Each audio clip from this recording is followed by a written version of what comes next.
Prochainement dans un si grand soleil sur France 2, Camille, Léonie dans La Mort, souhaite se rendre à Paris et tente de convaincre sa mère.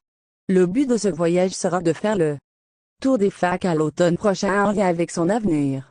N'étant pas présente à cette période, Laetitia, Shirley Bousquet, n'est pas contre l'idée que sa fille parte avec une amie.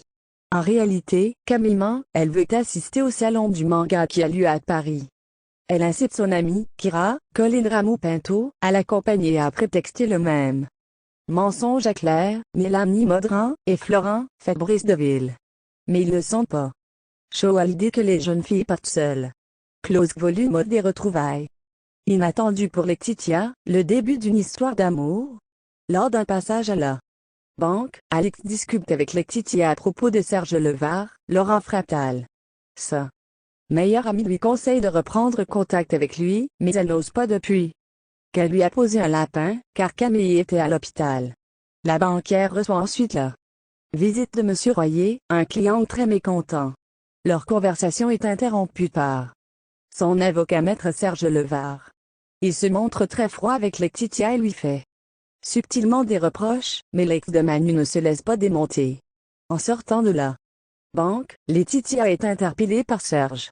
Il s'excuse de son comportement, mais cherche à comprendre pourquoi elle n'est pas venue à l'opéra. Elle explique que sa fille était à l'hôpital. En rentrant chez elle, Serge Levard l'appelle et demande des nouvelles de Camille. Il lui propose de prendre un verre le lendemain, ce que Laetitia accepte.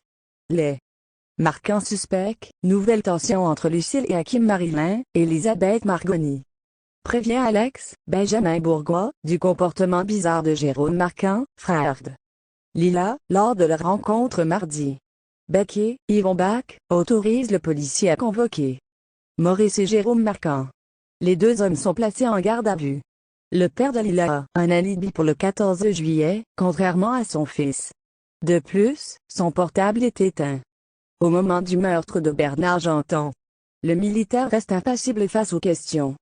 De son côté, Hakim, Aïssa Meden, félicite Lucille, Naïma Rodrigue, pour son CDD au sein de Midi Libre.